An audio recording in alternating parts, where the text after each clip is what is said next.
ఒక్కటైనా అమలయ్యిందా? అమలైన పరిస్థితి ఉందా? లేదు. రెండో అంశం ఇంకోటి ఏంటంటే, ఇది పార్ట్ 1 వీళ్ళు ఇచ్చిన హామీలు ఇవన్నీ తెలిసినాయే. 2.5 సంవత్సరాల నుంచి ఈ పేదరాశి పెద్దమ్మ కథ చెప్పినట్టే ఉంది. రెండో అంశం ఏంటంటే, ఫస్ట్ అధికారంలోకి రాగానే కాంగ్రెస్ పార్టీ చెప్పింది ఏం చెప్పింది, మేము కొత్తగా వచ్చినాం, జర మాకు బ్యూరోక్రాట్స్ తోని కొంచెం కోఆర్డినేషన్ రావాలి, కొంత సమయం కావాలి, సమయం వచ్చిన తర్వాత 2 లక్షల ఉద్యోగాలు భర్తీ చేస్తామని చెప్పారు ఫస్ట్ 3 నెలలు. ఆ 3 నెలలు అయిపోయాక సెకండ్ 3 నెలలు ఏం చేశారు, బీసీ రిజర్వేషన్ చాలా అభ్యున్నత భావాలు ఉన్నటువంటి భావాలు కేవలం ఈ ఐడియాలజీ కాంగ్రెస్ పార్టీకి ఉందని చెప్పి ఒక 3 నెలలు పూట గడిపారు. ఆ 3 నెలలు అయిపోయాక ఏం చేశారు, నెక్స్ట్ 3 నెలలు ఎస్సీ రిజర్వేషన్ ఉంది, ఎస్సీ రిజర్వేషన్ ఉంటే ఎస్సీ రిజర్వేషన్ యొక్క అభ్యర్థులందరికీ న్యాయం చేయాలన్న ఉద్దేశంతో కాంగ్రెస్ ప్రభుత్వం ఉంది, అందుకే వెయిట్ చేస్తున్నాం తప్పితే మాకు నిజంగా 2 లక్షల ఉద్యోగాలు ఇవ్వాలనే ఆశ ఆకాంక్ష ఉన్నదని చెప్పి కాంగ్రెస్ పార్టీ మళ్ళొక 3 నెలలు అంటే 9 నెలలు కాలం వెళ్ళబుచ్చుకుంది. తర్వాత ఏం చెప్పారు, అరే బాబు లోకల్ బాడీ ఎలక్షన్లు ఉన్నాయి, ఇక మొత్తం 2 లక్షల ఉద్యోగాలు కట్టగట్టి బండిలు మొత్తం బండిలు ఆడ ఉన్నాయి, వదులుడే అని చెప్పారు. అరే మంచిగానే చెప్తారు, మనం కూడా వినయం ఉండాలి, విధేయత ఉండాలి, వినమ్రత ఉండాలి, మనం డెమోక్రటిక్ అంటే ఒక డెమోక్రసీలో ఉన్నాము, చదువుకున్నాము, వీళ్ళ పైన పూర్తిగా మనకు రెస్పెక్ట్ ఉంది, విశ్వసనీయత ఉందని చెప్పి కొద్ది రోజులు అయినాం. తర్వాత ఏం చెప్పారు, లోకల్ బాడీ ఎలక్షన్లు అయిపోయినాయి. తర్వాత ఏం చెప్పారు, మళ్ళీ సిలబస్ కమిటీ ఉంది, సిలబస్ మార్చాలి, కొన్ని మార్కులు అటు ఇటు ఉన్నాయని చెప్పి దాని మీద ఒక 3 నెలలు భజన వేసుకోరు. ఆ కథ కూడా అయిపోయింది. మళ్ళీ దాని తర్వాత వేకెన్సీస్ ఎన్నున్నాయో ఒక కమిటీ వేయాలని చెప్పి శాంతికుమారి నివేదిక ఇంకా రాలేదు, ఆ నివేదిక రాగానే వదలడమే అని చెప్పి దాంతో ఒక 3 నెలలు పూట గడిచింది. దాని తర్వాత వేకెన్సీస్ కమిటీ అని అయిపోయిన తర్వాత ఏం చెప్పారంటే టీజీపీఎస్సీలో రీఫార్మ్స్ తీసుకురావాలి. మేము కేరళ రాష్ట్రానికి పోయినాం, దాని తర్వాత యూపీఎస్సీ బోర్డుకి పోయి ఢిల్లీకి పోయి చాలా మేధావులతో కలిసినాం, చాలా రీఫార్మ్స్ తీసుకొస్తామని చెప్పి ఆ రీఫార్మ్స్ అన్ని ఇంప్లిమెంట్ చేస్తామని దాంతో ఒక 3 నెలలు పూట గడిచింది. దాని తర్వాత ఏం చేశారు, మళ్ళీ ఇంకొక అంటే ఇవన్నీ ఎందుకు చెప్తున్నా అంటే, నేను గతంలో ఒకసారి నా వీడియో చూడండి, అద్దంకి దయాకర్ గారు చిక్కడపల్లి లైబ్రరీకి వచ్చినప్పుడు నేను ముఖ్యమంత్రితో కల్పిస్తా అని చెప్పి అద్దంకి దయాకర్ గారు మాట్లాడిండు, హామీ ఇచ్చిండు. నేను ఆ రోజే చెప్పిన 365 డేస్కు 365 డేస్ మీ దగ్గర print media, electronic media, print మీడియాలో ఏది టైటిల్ పెట్టాలి, షీట్స్కి ఏది పెట్టాలి, దాని తర్వాత ఎలక్ట్రానిక్ మీడియాలో ఏ థంబ్నెయిల్ పెట్టాలని చెప్పి 365 డేస్ కూడా 5 సంవత్సరాలకు మీ దగ్గర హిస్టరీ ఉంది అన్నానికి స్పష్టంగా చెప్పిన, ఒకసారి వీడియోలు చూడండి.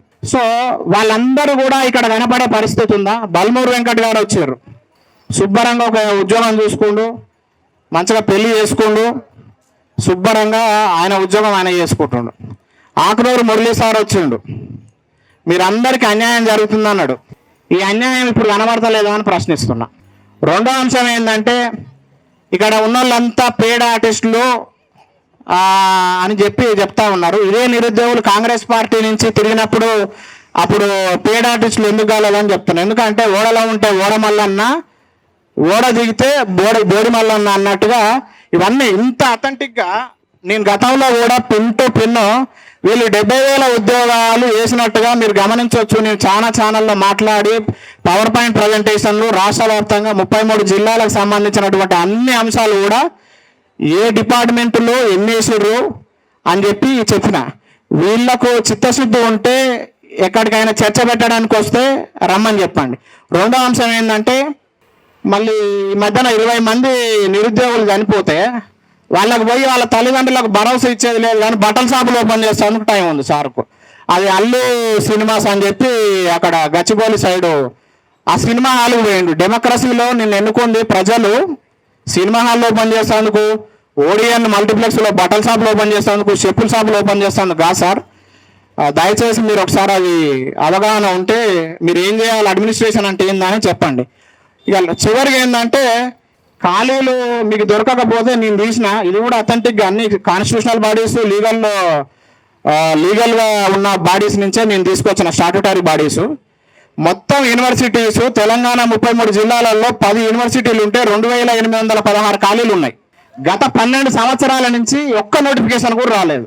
అంటే 73% ఇక్కడ మొత్తం కూడా కేవలం ప్రైవేట్ వాళ్ళతోనే నడుస్తుంది. రెండోది 149 డిగ్రీ కాలేజీలు రాష్ట్ర వ్యాప్తంగా 149 డిగ్రీ కాలేజీలు ఉంటే దీనిలో 2835 ఖాళీలు ఉన్నాయి. రాష్ట్ర వ్యాప్తంగా మూడోది 430 జూనియర్ కాలేజీలు ఉంటే 494 జూనియర్ లెక్చరర్స్ పోస్టులు అనేది ఖాళీలు ఉన్నాయి. బీఈడి కాలేజీలు రాష్ట్రం మొత్తంలో 7 కాలేజీలు గవర్నమెంట్ కాలేజీలు ఉంటే 170 ఖాళీలు ఉన్నాయి. 10 డైట్ కాలేజీలలో 270 ఖాళీలు ఉన్నాయి. 27,000 గవర్నమెంట్ స్కూల్స్లో 19,000 ఖాళీలు ఉన్నాయి. 495 కేజీబీవి కస్తూరబా గాంధీ బాలికా విద్యాలయాల్లో 1273 ఖాళీలు ఉన్నాయి. డిప్యూటీ ఎడ్యుకేషన్ ఆఫీసర్లు 24 ఖాళీలు ఉన్నాయి. ఇది దగ్గరగా ఒక 24 జిల్లాలల్లో డిప్యూటీ ఎడ్యుకేషన్ ఆఫీసర్లు లేరు. దాని తర్వాత ప్రీ ప్రైమరీ స్కూల్స్ అని రీసెంట్గా వచ్చినాయి. దీనిలో కూడా 790 ప్రీ ప్రైమరీ స్కూల్స్ పెడతా అని చెప్తే ఇక్కడ 1100 ఖాళీలు ఉన్నాయి. సో జనరల్గా మనం ఇది చూసుకుంటే ఈ పాలిటెక్నిక్, ఇంజనీరింగ్ కాలేజీలు, ఫార్మసీ కాలేజీలు, మెడికల్ కాలేజీలు, అంగన్వాడీలో 14,000 అన్నారు. ప్రతిరోజు ఒక పత్రికలో అంగన్వాడీ నోటిఫికేషన్, ఆర్టీసీలో ఉద్యోగాలు, అంగన్వాడీలో ఉద్యోగాలను 2.5 సంవత్సరాల నుంచి చేస్తారు. ఆర్సీ రెడ్డిలో కోచింగ్ తీసుకున్నాడు ఆశా వర్కర్లకు అప్లై చేస్తాడని నేను ప్రశ్నిస్తున్నా. ఆర్సీ రెడ్డి లాంటి మంచి అత్యున్నతమైనటువంటి గొప్ప సంస్థలలో కోచింగ్ తీసుకున్నాడు ఆర్టీసీ డ్రైవర్కి అప్లై చేస్తాడా అని నేను ప్రశ్నిస్తున్నా. ప్రభుత్వం ఎదిక్కుపోతుంది. అదేవిధంగా మినిస్ట్రీ ఆఫ్ ఇరిగేషన్లో technical and non technical 585, ENC, CE, AE 360, మొత్తం సూపరింటెండెంట్, రికార్డ్ అసిస్టెంట్ 945 పోస్టులు ఖాళీగా ఉన్నాయి. దాని తర్వాత మినిస్ట్రీ ఆఫ్ ఎలక్ట్రిసిటీలో డిస్కంలో 4,175, జెన్కోలో 703, ట్రాన్స్కోలో 490, మొత్తం 5,000 చిల్లర ఇక్కడ ఖాళీలు ఉండడం అనేది 5,368 ఖాళీలు ఉన్నాయి. డిప్యూటీ సర్వేయర్లు 1000 ఉన్నాయి. జీపీఓలు 6,000 ఉన్నాయి. గ్రూప్ 1, గ్రూప్ 2, గ్రూప్ 3, గ్రూప్ 4 దగ్గర ఒక 8,000 పైచీలకు ఉన్నాయి. సో ఇవన్నీ ఖాళీలు ఉన్నాయి. నా ప్రశ్న ఏంటంటే నీకు చేత కానప్పుడు హామీలు ఎందుకు ఇచ్చినావు అని చెప్తా ఉన్నా. ఇప్పుడు నీకు చేత కాదు, సంవత్సరంలో 2 లక్షల ఉద్యోగాలు ఇస్తామని చెప్పింది మీరు. నీకు చేత కానప్పుడు హామీలు ఎందుకు ఇస్తున్నావు? తెలంగాణ ప్రజలను ఎందుకు వాళ్ళని ఇబ్బందులు పెడుతున్నావు? ఎందుకు ఆశ చూపుతున్నావు? ఈ అబద్ధాల పునాదుల మీద ఈ ప్రభుత్వం అధికారంలోకి వచ్చి ఈ పిట్టకథలు చెప్తే ఎవ్వడు కూడా పట్టించుకునే పరిస్థితులలో లేడు. ఇవన్నీ ఎందుకు క్లియర్గా చెప్తున్నా అంటే మీరు గమనించవచ్చు, రీసెంట్ ఎలక్షన్లలో స్టాలిన్ ఒక 5 దశాబ్దాల చరిత్ర ఉన్నటువంటి తమిళనాడులో కనీసం ఎమ్మెల్యే కూడా గెలవలేదు. వెస్ట్ బెంగాల్లో దీది ఈస్ ఏ ఫైర్ బ్రాండెడ్ ఒక టైగర్, ఒక విమెన్గా ఉండి అంత 15 సంవత్సరాలు ముఖ్యమంత్రి చేయాలి, మనకన్నా పెద్ద రాష్ట్రం, ఎమ్మెల్యే కూడా గెలవాలి.